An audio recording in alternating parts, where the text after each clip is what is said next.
Hello, it is Mr. G again. It's been a few days since I've done a video, but I wanted to introduce you to a friend of mine, and this is Mr. Gary Walthall. He's a retired educator from Roanoke County, and we'll get into this in just a minute, but a couple things that come to mind this month of May. It is Teacher Appreciation Month, and just wanted to take the opportunity to, number one, thank all of our teachers at Burnt Chimney, just the amazing job that they've done through this whole COVID-19. But I also want to thank the parents for what you've done as well. You've been amazing. You've gone above and beyond.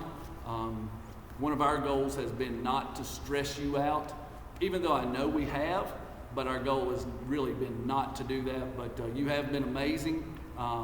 So I have a little bit of an assignment for you, and Mr. Walthall and I are going to talk to each other and just kind of converse a little bit, and then I'll have an assignment for you here at the end. But Mr. Walthall was my elementary PE teacher beginning my first grade year. So we talked about this a while ago. His first year here at Mount Pleasant was the fall of 72, 73. Correct. I was a first grader in Miss Craddock's first grade classroom. And I think Mr. Walthall, how many years did you spend here? I was 28 years here at Mount Pleasant. And so we have a lot of things in common. And so I'm going to get him to share a couple things. First of all, when you think about a favorite teacher, probably a couple of people pop into your mind automatically. Can you share with us a couple of your favorite teachers maybe? It's kind of interesting. When I was growing up, we didn't have kindergarten.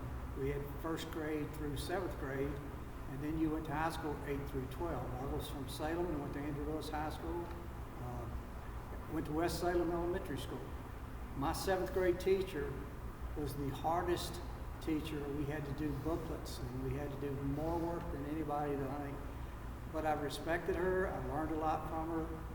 Her name was Lizelle Hopkins, and if anybody had her, they will know that she was a disciplinarian.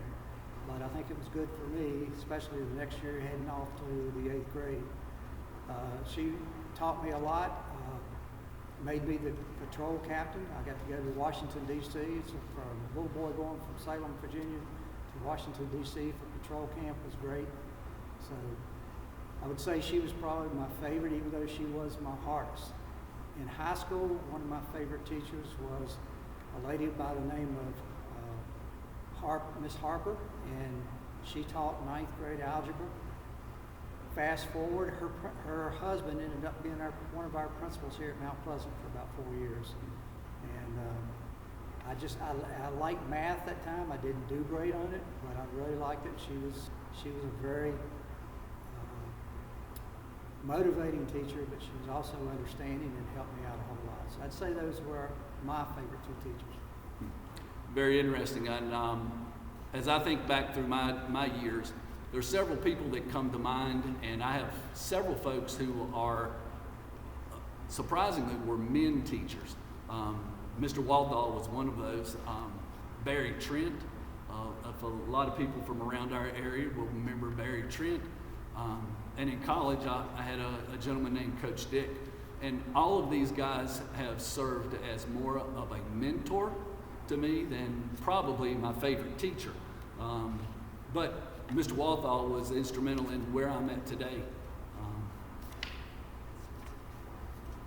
A little ironic, I have a soft heart, so you have to bear with me for just a minute.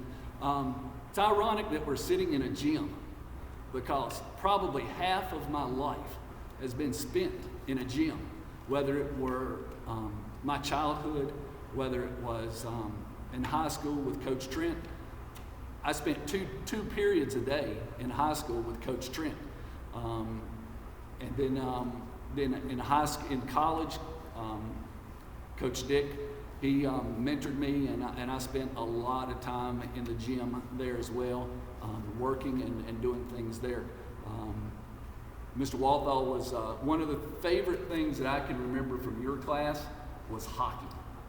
And that was floor hockey, and that is still today my favorite thing to teach.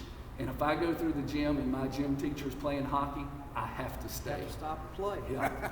And so, I know that was one of my fondest memories from elementary school was floor hockey, because growing up in Virginia, you didn't play hockey. That's right. And so, what might be some of your fond memories from kind of the things you talked about? You had disciplinarians and you had other teachers there that made a difference in your life. Well, I want to expand just a second on that floor hockey, because I have a young man who is now a prominent businessman in Benton. I won't mention his name, but we were at a celebration of life for one of our community members 2 years ago before he passed of cancer. And we had a bunch of sons and dads got together to honor him and just talk with him. And it wasn't saying goodbye at the time, but we knew it was coming close. And he looked at me during that time and he said, I got mad at you one time when we were playing floor hockey at Mount Pleasant and walked out of the gym. I don't remember it, but I said, I guess you came back, did you? And he laughed. He said, yeah. He said, you disallowed a goal. Well, I loved watching the kids compete. And Mr. Williams, and I call him Jason, but he is Mr. Williams now to you guys. He was one of those competitive guys. It didn't matter whether it was hockey, basketball, soccer. I remember him as a soccer and a basketball athlete here and at Weenberg, and along with his family and his brother. They're key members of the Mount Pleasant community. And so for me to see him excel as a teacher and now as a principal, it gives me a whole amount of pride that, yeah, I did make an influence on somebody's life. But as an educator, I think you go into this thing, when I graduated, I wanted to be the Parks and Rec Director in Salem, Virginia. That position was not going to be open for a while. So my old basketball coach from high school said, won't you get into teaching and coaching? I said, I had some good coaches and teachers, and I had some bad ones. If I can't be good, I don't want to do it. So I'm not ready for it. And then this position came open suddenly at Mount Pleasant. Loved the community, stayed here for 28 years, met my wife here that we didn't know each other, raised 2 daughters here, and we're still here, and we both are 70 years old. So, there's special times in education, special times in teachers, and special times in the students and their parents. It really affected my life. And we've had a lot of similar experiences through teaching, through community. For both of us, community has been a huge thing at both of my placements in Franklin County.